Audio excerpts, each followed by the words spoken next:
Swayam Prabha. Digital India. Educated India.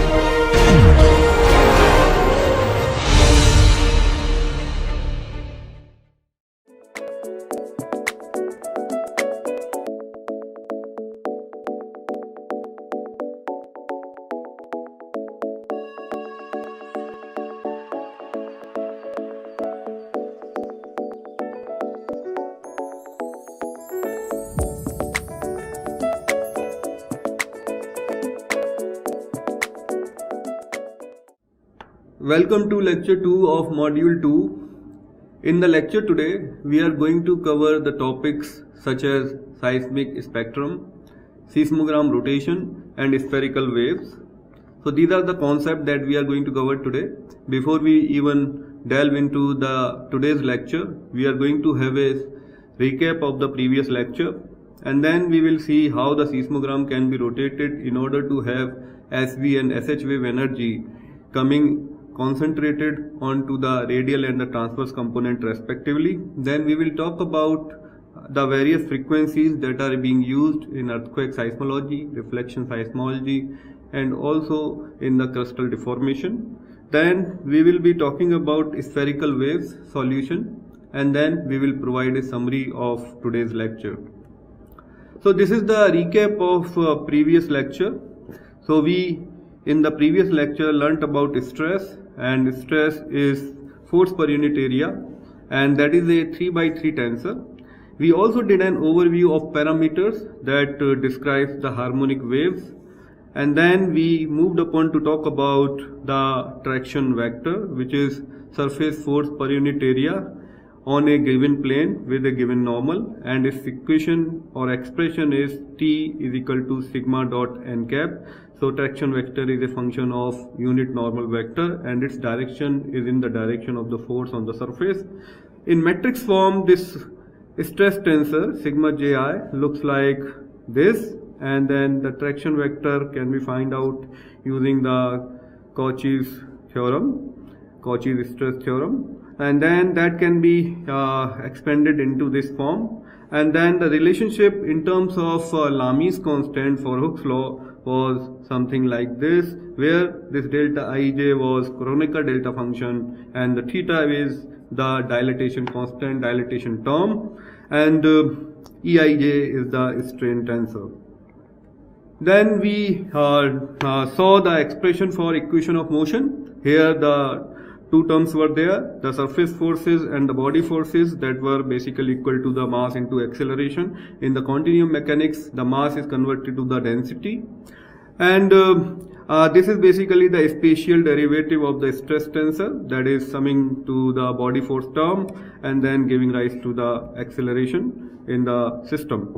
The elastodynamic equation we saw, and then we found the solution to this elastodynamic equation by incorporating the decomposed form of the displacement vector, and then we moved on to derive the differential equations for the P wave and the S wave.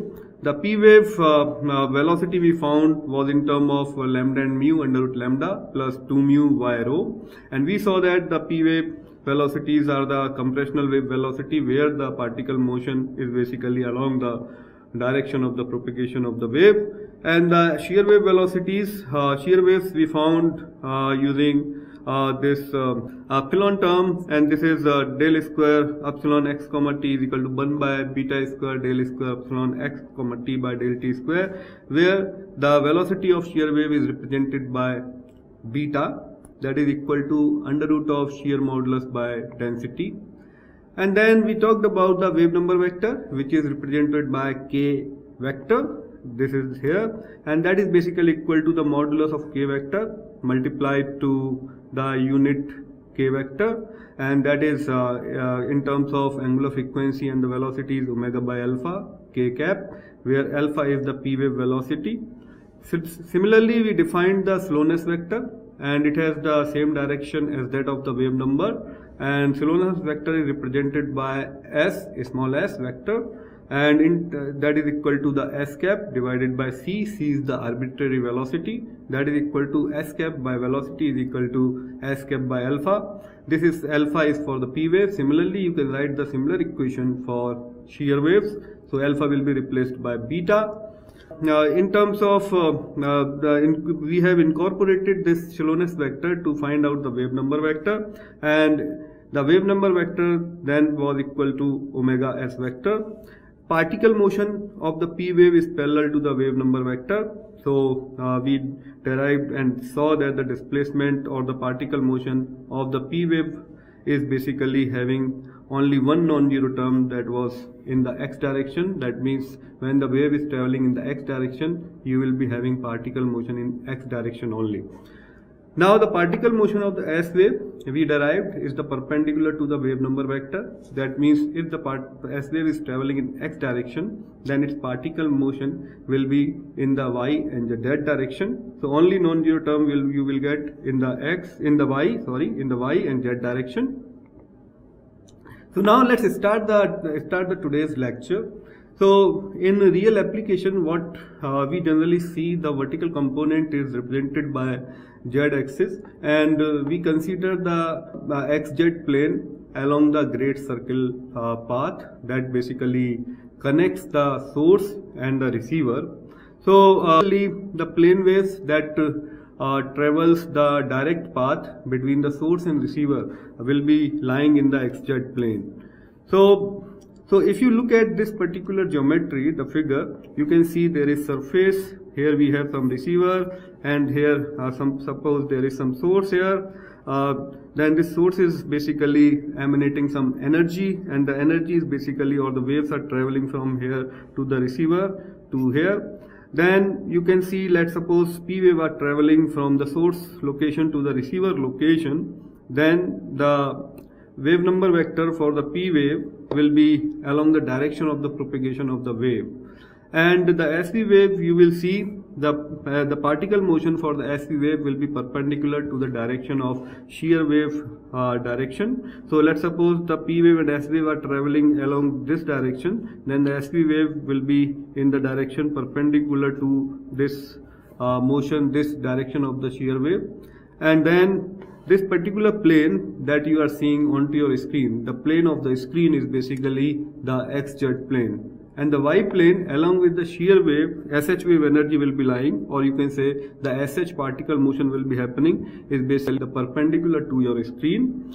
And now if you will look at our seismometers, the seismometer that we generally have, in general they record the horizontal components in north-south direction and in the east-west directions.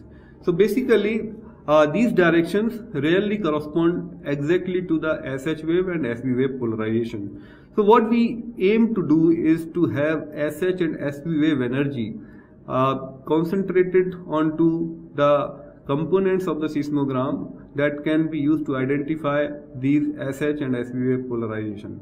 So for this purpose, what we generally do, we want to rotate our seismogram such that our north-south and the east-west directions, or north-south or east-west component, should exactly lie in the direction such that SH and SV energy can be identified and concentrated easily onto those components only. So for this purpose, what we basically do, we do seismogram rotation. So what is the purpose of seismogram rotation? The rotation of seismogram basically gives us some kind of a head in terms basically to decompose our SH and SV wave energy into their respective components. Define two components. One is radial component, another is the transverse component. So radial component is in the direction from source to the receiver, and the transverse component is perpendicular to the xz plane. So when we define so, then what happens in the radial component, we basically successful in concentrating our vertical component of the shear wave energy, that means the SV wave motion, onto the radial direction, while SH wave energy into the transverse direction. So for this purpose, for doing so, to convert your east-west direction to the north-south direction, what we generally do, we multiply those components associated with east-west and the north-south component. These are the east-west and the north-south component. You can see this is the displacement for the radial component. This is the displacement for the transverse component. And here you have the recordings from your seismometer, that is recording your the displacement in east-west direction, and also recording your another horizontal component in north-south direction. When we multiply this with this particular matrix is basically known as transformation matrix or the rotation matrix. Transformation matrix and the rotation matrix. So when we multiply it, then what you get your displacement in the radial direction and the transverse direction. Here this theta is basically nothing but it is a function of back azimuth, and this eta prime that you are seeing here, it is your back azimuth. So theta is equal to nothing but 3 by 2 minus eta prime. So this is an example that you are seeing on the left hand side. There are 5 seismograms. One is north-south component, another is east-west component, and third one is the vertical component.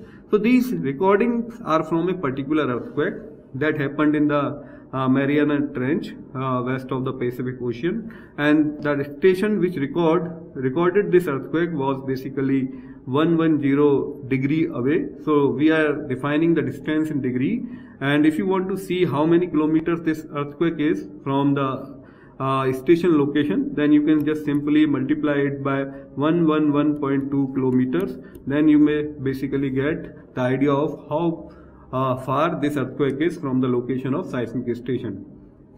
And the hypocentral depth for this particular earthquake was 597 kilometer, and the earthquake was coming from Mariana Trench, and the station at which it was recorded, the station code is HRV. So this station HRV has recorded these 3 components, north, south, east, west, and the vertical component. So you can see the horizontal components are north, south, and then the east, west component, and the vertical component is this one. And if you will look at these seismogram, it is very hard to identify SV and SH wave motion. So basically we want to rotate these seismogram, these horizontal component, to radial and the transverse component. For doing so, we can use this particular expression to rotate the north-south and the east-west component into the radial and the transverse component. When you do so, then you will get the radial component looking something like this, and the transverse component is displayed something like this. And here you can see there are some kind of arrivals that you can easily identify. So that is why this is the purpose that we want to basically rotate our seismograms in order to get our SV and SH wave energy coming distinctly onto the radial and the transverse components only. So now let's move on to seismic spectrum. What is seismic spectrum? So seismic spectrum basically shows seismic waves of various frequencies and types.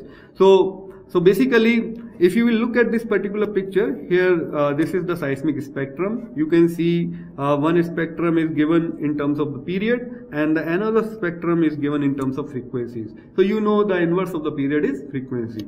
So now you can see there are these are the frequencies which are ranging more or less about 0.001 second to 10 to the power 7 seconds. In hertz, it is 1000 second to 10 to the power minus 7 seconds. Hertz, sorry. So for earthquakes, we generally are interested into the frequencies maybe to 1 second to 0.1 second to more than about 3000 seconds. This should be 0.1. Okay, so this will be 0.1 second to more than 3000 seconds, or you can say in terms of frequencies 3 into 10 to the power minus 4 to 10 hertz we are interested in. And if we are having slightly higher frequency, that means in between 20 to 80 hertz, that may be due to the explosion or maybe because of the artificial sources that we generally use in reflection seismology in order to find out the petroleum resources. Now if suppose somebody want to map the sea floor, then you can basically use the frequencies that are coming in the ocean. So that will be of the order of 3 to the 12 kilohertz, and If suppose you are having the frequencies on the other end, that means less than 10 to power minus 4, that may be somewhere here. So somewhere here, that means your frequencies are maybe basically coming from crustal deformation or maybe the crustal motions. So now let's go and talk about the spherical wave solution. So we have seen when we were solving the three-dimensional scalar wave equation, we generally consider the harmonic planar wave fronts. So apart from having the planar wave front, there is a possibility to get the solution of that 3D dimensional scalar wave equation. So that solution, the another solution of the three-dimensional scalar wave equation comes from spherical waves. So basically, when we are considering the spherical waves, then or also considering the spherical, we are considering the solution to be spherically symmetric. When we are considering the our solution to be spherically symmetric, that means our solutions will only be depending upon the radius from the center. It will not be depending upon the theta or phi, del theta or del phi. That means del theta and del phi will be 0. Let's suppose your Laplacian, this basically your potential term, and so del square phi will be it's basically your Laplacian term, and in the expanded form in the spherical coordinates your Laplacian may look something like this. So since we are considering that our solutions in spherical coordinate are symmetric, so del theta and del phi will become 0. So the term here and this term will become 0. So only term that you will be left with will be del square phi is equal to 1 by r square del by del r in bracket r square del phi by del r. Now what we need to do, we are basically seeing this here, this we got. Now if we want to find out the solution for P wave potential equation, so let's suppose this is your P wave potential equation and this is in Cartesian coordinate, and since we are talking about the spherical coordinate, then we need to convert this potential equation into the spherical coordinates. So for doing so, what we are going to do, we are going to basically put the value of this Laplacian here that we just got from the previous slide. From this was the thing that we previously saw. This we can replace it here, and then we will get this expression. So this is your 1 by r square del by del r square del phi by del r minus 1 by l phi square del square phi by del t square is equal to 0. So here you can see this l phi is basically the P wave velocity. Now what we can do, we can take 1 by r square common from the previous equation. You can take 1 by r square common from this equation, and basically first you will have to solve this particular thing using the chain rule. When you will do so, then what you will get, you will get 2r del phi by del r plus r square del square phi by del r square, and then 1 by r square will be as it is here, minus 1 by l phi square del square phi by del t square is equal to 0. Then you can multiply this r square 1 by r square into both of the terms in the bracket. Then what you will get, 2 by r del phi by del r plus del square phi by del r square minus 1 by r square 1 by l phi square del square phi by del t square is equal to 0. And this is your equation 1. Now to solve this equation, we will consider a term that will be capital R and that will be small r into phi. Okay, so basically we are considering this capital R is depending upon small r only, because we previously assumed that our solutions in spherical coordinates are symmetric. They are not depending upon theta or psi, theta and this particular term psi. So what we are going to do, we are going to have this particular parameter r is equal to r phi. Then we will take the derivative on both of the sides with respect to r. Then this will be del r by del r plus phi plus r del phi by del r. Then what we are going to do, del square r by del r square, we take the second derivative also, then it will become something like this, and finally it will become something like this. Similarly, we can take the derivative of this particular expression with respect to t as well. So t is time, so del r by del t is equal to r del phi by del t, and then take the double derivative, it will become like this. So all these things that we got in here can be incorporated into this equation, and then finally what you will get, something like this. So after you get this, what you can see that this particular term, I think this is wrong. This particular term, this bracket should come here and this bracket should come here. So this particular term that you are seeing here is basically del square r by del r square. So you can see that we just saw del square r by del r square, that is the particular term we got. So this is similar to this one, and this particular term is 1 by alpha square that we saw here, this thing. So we just replace it with this one. Then finally what you will get del square capital R by del R square minus 1 by alpha square del square capital R by del T square, that is equal to 0. So this is something we know we can solve it very easily. So the solution of this particular differential equation, this kind of differential equation or this type of a differential equation, we have already seen previously as well. So to solve this, for solving this, what we are going to do, we can consider its solution as R, that is a function of t plus minus small r by alpha, that is, or you can consider r phi. So this capital R can be replaced by r phi is equal to a function of t plus minus r alpha, and this r will come down here, and then finally you will get phi as a function of r and t is equal to f t plus minus r by alpha by r, and this can also be written like this, f r plus minus alpha t by small r. So basically what you are seeing, you can say that it is a spherically symmetric solution to the scalar wave equation.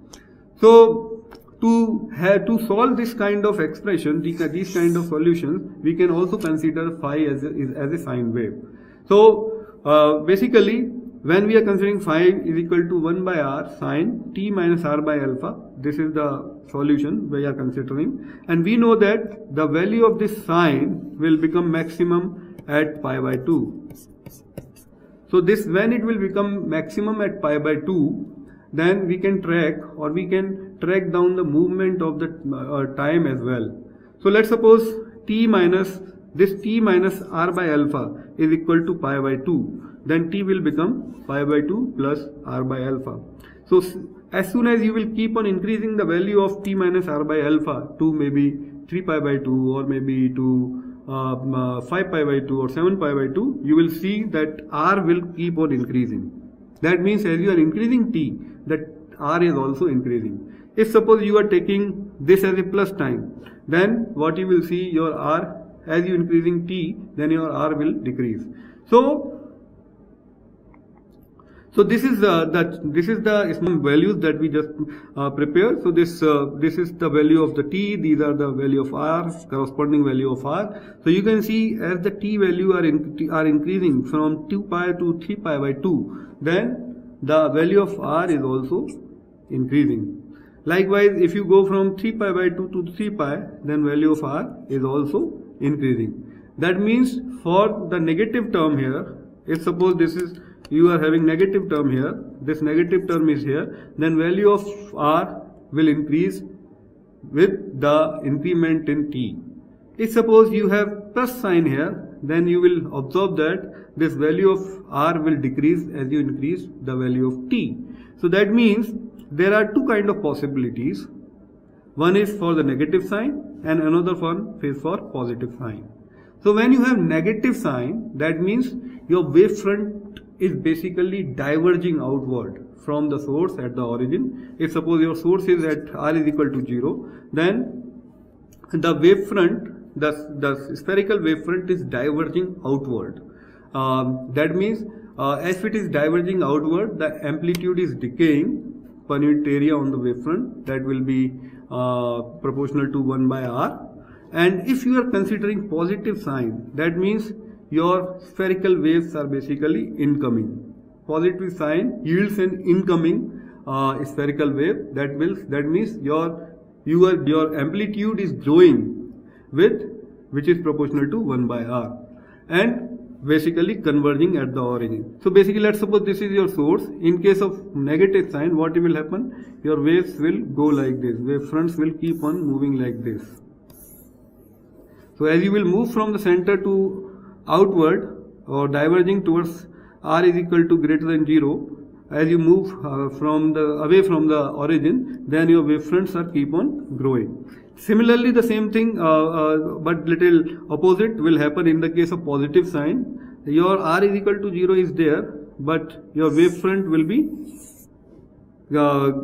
basically coming towards the origin like this. So it will be coming like this. So when it will coming, then the energy or the amplitude will be increasing or growing as 1 by r. So this 1 by r term that you will see, this 1 by r term here in the solution is basically nothing but it is your geometrical factor. That means as r will increase, so basically r will increase, the amplitude will decrease. So this is being said for the diverging wavefront. We are saying that because generally what happens in the case of earthquake, in the case of earthquake, the wavefronts are basically going from origin to outward. That means the wavefronts are always diverging outward. So generally we consider the wavefronts are propagating outward. So we generally consider those solutions only, and this point is basically written for those particular solutions. So this is your point number 1. I am sorry. This is your point 2, and this is your point 3. So the term 1 by r indicates geometrical factor. That means as r increases, the amplitude decreases. In other words, as the spherical wavefront gets larger with distance, its amplitude decreases. So one thing that we must note is that if you look at this particular equation, or maybe this equation, then if suppose r is equal to 0, then what will happen? This expression will become infinity. That means your solution will explode. So to basically save yourself from this inconsistency, we need to consider an expression, a mathematical expression, that is direct delta function. So direct delta function is basically 0 when x is not equal to 0 and it is infinity otherwise. So you can see this expression here at x is equal to 0, it is basically going towards infinity, and at other locations of the x it is almost 0. So when you will take its integral from minus infinity to plus infinity, del r by del r dr with respect to r, then with respect to x you can say, then it will become 1. So that means area under, so this is basically, this is a function which is basically very very thin here at x is equal to 1 location, very very thin, and its area is basically 1 almost, and at other location it is 0. So it is written here. So direct delta function has infinite peak and it has unit area, and it is infinity at x is equal to 0 and it is 0 otherwise, and in the expression form we have just discussed. Now you will see, since we are considering the homogeneous solution, but at the r is equal to 0, to basically have its proper solution, this solution will become inhomogeneous. So this allows us to tell you that the solution to the p wave potential equation in spherical geometry contains a source term. There should be a source term for inhomogeneous solution. So there will be a term. We will have this particular expression here instead of 0 here. So it will be minus 4 by direct delta function with respect to small r, that is radius, and then another function that is a function of time. So this particular function is here direct delta function, and this is your source time function of the earthquake. So this basically allows us to start thinking about the earthquake source and use that to understand how seismic waves propagate outward from earthquake source. So we will talk about the source time function in detail in the rest of the semester, and then we will also talk about earthquake in very detail. Now, what is the summary of today's lecture? What we saw today. So that the solution of elastodynamic equation in spherical coordinate, we saw that this was the Laplacian we discussed about, and then when we consider the spherical symmetry, that will be depending upon the radius only, then the other terms such as this one and this one are becoming 0, and then this leaves us with only this term. And then after we incorporated the potential P wave scalar potential equation and then solved for it in the spherical coordinates, then we saw the solution something like this. So that will be having the geometrical factor 1 by r, and we saw there are those two possibilities with respect to negative sign and with respect to positive sign. And when there is a negative sign, then the spherical wave fronts are diverging outward, having the amplitude decreasing at a rate of 1 by r. And if we are considering the positive sign, then our wave fronts are basically coming towards the origin, and it is having the amplitude grow at a rate of 1 by r.